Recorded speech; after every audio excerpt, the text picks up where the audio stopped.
క్రీస్తునందు మీకు శుభోదయం. విశ్వాసమునకు నిర్వచనము ఏమిటి అని అడగగానే చాలామంది హెబ్రీలకు రాసిన పత్రిక 11వ అధ్యాయము 1వ వచనాన్ని చూపిస్తూ ఉంటారు. ఇది వాస్తవమే. అయితే ఆ వచనము గురించే ఈరోజు మనం మాట్లాడుకుందాం.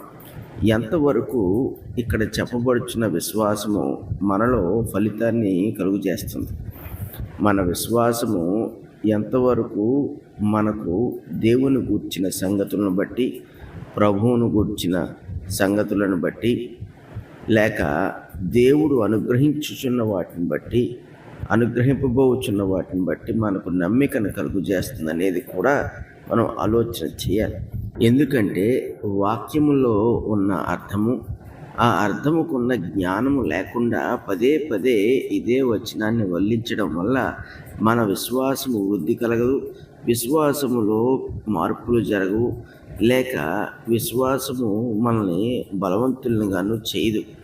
ఈ వాక్యములోని నిజమైన సంగతులను, దాని పూర్ణార్థమును మనం గ్రహించగలిగినప్పుడు మన విశ్వాసము నిజముగా మన జీవితంలో పనిచేయుచున్నదని మనము గ్రహించగలుగుతాం. విశ్వాసమునకు కర్త యేసుక్రీస్తు ప్రభువే, దాన్ని కొనసాగించేవాడు కూడా ఆయనే. కాబట్టి మనము సువార్తను వినుచున్నప్పుడు, అంటే క్రీస్తుని గూర్చిన ఈ మాట మనం వినుచున్నప్పుడు, దాని వలన మనకు విశ్వాసము కలిగే అవకాశాన్ని దేవుడు దయచేస్తుంటాడు.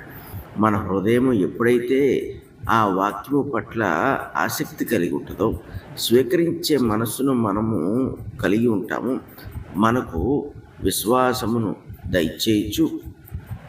దానిని మనలో కొనసాగించే ప్రయాసను ఆయన తీసుకుంటూ ఉంటాడు.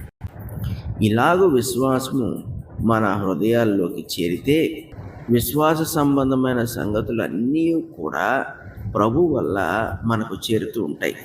అందుకే మనము వాక్యమును భక్తితో, శ్రద్ధతో మనము అధ్యయనం చేస్తున్నప్పుడు దేవుడు అనుకున్న వాటిని, దేవుడు కోరుకున్న వాటిని మనం అర్థం చేసుకోగలిగే అవకాశం ఉంటూ ఉంటుంది. ఒక్క విశ్వాసము ద్వారానే దేవుడు మన పట్ల తనకున్న మనస్సును మనకు తెలియజేస్తూ ఉంటాడు. యేసుక్రీస్తు ప్రభు విశ్వాసము ద్వారా మనకు దయచేసేది ఏంటంటే ఆయన మనస్సును. ఆయన మనస్సులో అనేక తలంపులు ఉంటాయి, మన గురించి ఉంటాయి, మన భవిష్యత్తు గురించి అందులో ఉంటుంది, మన చుట్టూ ఉన్న వారి గురించి ఉంటుంది, మన కుటుంబాల గురించి ఉంటుంది. ఆయన మనసులో ఆయన రాజ్యమును గురించిన ఆలోచనలు ఉంటాయి. ఆయన రాజ్యం పట్ల మనం ఎలాగో ప్రవర్తించాలనే వాటి విషయంలో కూడా ఆయనకు ఆలోచనలు ఉంటాయి. అవన్నీ కూడా జ్ఞానపూర్వకముగా యేసుక్రీస్తు ప్రభు మనకి దయచేస్తూ ఉంటాడు. కాబట్టి ఒకడు విశ్వాసమును కలిగి ఉన్నాడంటే వాడు ప్రభు మనస్సును, అందులో ఉన్న తలంపులను కూడా వాడు కలిగి ఉంటున్నాడు. ఆ తలంపులే మనలను విశ్వాసములో వృద్ధి చెందేటట్టుగా చేస్తూ ఉంటుంది. అందుకే విశ్వాసమును కొనసాగించువాడు కూడా క్రీస్తు ప్రభువే అన్నాడు. ఇప్పుడు నిర్వచనము యొద్దకు మనం వస్తే, ఈ హెబ్రీ పత్రిక 11వ అధ్యాయం 1వ వచనంలో అంటున్నాడు, విశ్వాసమునది నిరీక్షింపబడు వాటి యొక్క నిజస్వరూపమును, అదృశ్యమైనవి ఉన్నమన్నట్టుకు రుజువై ఉన్నది. ముందు 2 సంగతులు మనం గ్రహించాలి. ఒకటి, నిరీక్షింపబడు సంగతులు ఉన్నాయి. 2, అదృశ్యమైనవి కూడా ఉన్నాయి. ఈ 2 కూడా మనకి ప్రస్తుత కాలమందు కనబడేవి కాదు, రాబో కాలంలో ఉన్నవి. అయితే ఆ కాలమునకు మనం చేరే సమయానికి అవి మనకి లభ్యమవుతాయని విశ్వాసము మనకి ముందుగానే తెలియజేస్తుంటుంది. ఈ విశ్వాసం మనకు ముందుగా తెలియచేయడానికి కారణమే యేసుక్రీస్తు ప్రభు. ఆయన మనస్సులో ఉన్న తలంపులు, అవి ఆయన వాక్యములో ఆయన భద్రపరిచి ఇచ్చాడు. ఆ వాక్యమును ఎందరైతే స్వీకరిస్తారో, ఎందరైతే అనుసరిస్తారో, ఎందరైతే వాక్యము యొక్క లోతుల్లోకి పరిశుద్ధాత్మ యొక్క ప్రభావం వల్ల వెళ్ళగలుగుతారో వాళ్ళు వాటిని గ్రహించగలుగుతూ ఉంటారు. అంతేకాక ఈ విశ్వాసం ఎటువంటిదంటే, మనము నిరీక్షించుచున్నాము కాబట్టి, అదృశ్యమైన వాటిని గురించి మనము ఎదురు చూస్తున్నాం కాబట్టి, అంటే వాటికి రుజువులు మనం కలిగి ఉన్నాం కాబట్టి మనము దేవుడి నుంచి తప్పిపోయే ప్రమాదము ఉన్నప్పటికీ కూడా దేవుణ్ణి మనం అంటిపెట్టుకుని ఉంటాం. అంటే దేవునికి, యేసుక్రీస్తు ప్రభువుకి నమ్మకంగా జీవిస్తాం. ఇందుకే విశ్వాసము శక్తివంతమైనది. అబ్రహాము పిలువబడినప్పుడు తన స్వస్థలాన్ని, స్వజనులను విడిచి వెళ్ళిన తర్వాత మళ్ళీ వెనక్కి తిరిగి రావాలని ఎందుకు అనుకోలేదు? తనకి ఎందుకు అనిపించలేదు? అబ్రహాము మాత్రమే కాదు, మోషే పంపబడినప్పుడు, యెహోషువ పంపబడినప్పుడు, సమూయేలు పిలువబడినప్పుడు వీళ్ళందరూ కూడా ఎందుకు దేవుని కొరకు ముందుకు వచ్చిన వారు మళ్ళీ వెనక్కి వెళ్ళలేదు? మీరు అదే విషయానికి వస్తే పౌలు మళ్ళీ ధర్మశాస్త్రంలోకి ఎందుకు వెళ్ళలేదు? ధర్మశాస్త్రాన్ని అంత ప్రేమించిన వాడు కదా. దాని కొరకు ఎన్నో క్రియలు క్రీస్తుకు విరోధంగా కూడా చేయాలని ఆసక్తి చూపించిన వాడు, జరిగించిన వాడు. కానీ ప్రభువుని తెలుసుకున్న తర్వాత, ఆ విశ్వాసము ఏర్పడిన తర్వాత ఎందుకు వెనక్కి వెళ్ళలేదు అంటే, ప్రభువు విశ్వాసమునకు కర్త అయినప్పుడు ఆయన దాని విషయంలో బాధ్యత కూడా తీసుకుంటున్నాడు. కాబట్టి దాన్ని కొనసాగించే ప్రక్రియను కూడా ఆయనే జరిగిస్తున్నాడు. దేవుడు ఎలాగైతే సృష్టిని సృష్టించి దాని పట్ల బాధ్యత కలిగి ఉన్నాడో, ప్రభువు కూడా విశ్వాస విషయంలో మన పట్ల బాధ్యతను కలిగి ఉంటాడు. ఆ బాధ్యతను నిర్వర్తించే ఈ విధానంలోనే ప్రభువు మన విశ్వాసమును అభివృద్ధి చేస్తూ ఉంటాడు. ఆ క్రమంలో ఆయన నిరీక్షింపబడు వాటి యొక్క నిజస్వరూపం మనకు అర్థమయ్యేలా చేస్తూ ఉంటాడు. నువ్వు నిత్యజీవం కొరకు నిరీక్షించిన, నీ జీవితంలో దేవుడు నీకు చెయ్యాలని ఆశించిన వాటి కొరకు నిరీక్షించిన, చేస్తాడు అని నువ్వు నమ్మి నిరీక్షించుచున్న వాటిని బట్టి దేవుడు నీకు నిజస్వరూపమును దయచేస్తుంటాడు. ఆ సంగతులను ఇంకా నువ్వు పొందనప్పటికీ కూడా వాక్యము ద్వారా వాటిని పొందగలవు అనే విశ్వాసాన్ని ప్రభువు నీకు కలుగు చేస్తుంటాడు.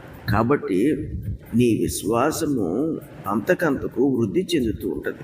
ఎప్పుడైతే నిజస్వరూపము నీ ఎదురుగుండా వచ్చిందో, అంటే దానిని నువ్వు స్వీకరించావు, దానిని పొందగలిగావు, అప్పుడు దేవుడు ఈ క్షణము వరకు కూడా నీతో ఉండి నీవు పొందవలసిన దాన్ని పొందినట్లుగా చేసి ఉన్నాడన్న గొప్ప సంతోషము, నమ్మకము నీకు కలుగుతూ ఉంటుంది. అలాగే అదృశ్యమైన ఉన్నమన్నట్టుకు రుజువై ఉన్నదంటే, నీ జీవితంలో ఇంకా నీకు కలగని సంగతులు ఎన్నో ఉంటాయి. అవి మనము కొన్ని ఆలోచన చేయగలిగినవైతే, కొన్ని ఆలోచన చేయలేనివి. ఎందుకంటే మానవులుగా కొన్ని విషయాలు మన జీవితంలో జరుగుతాయి, జరగాలని మనం ఊహించగలుగుతూ ఉంటాం. వాటి విషయంలో మనం దేవుడికి విజ్ఞాపన చేస్తూ ఉంటాం. దేవుడు కూడా వాటి విషయంలో మనకి నమ్మకమును దయచేస్తూ ఉంటాడు.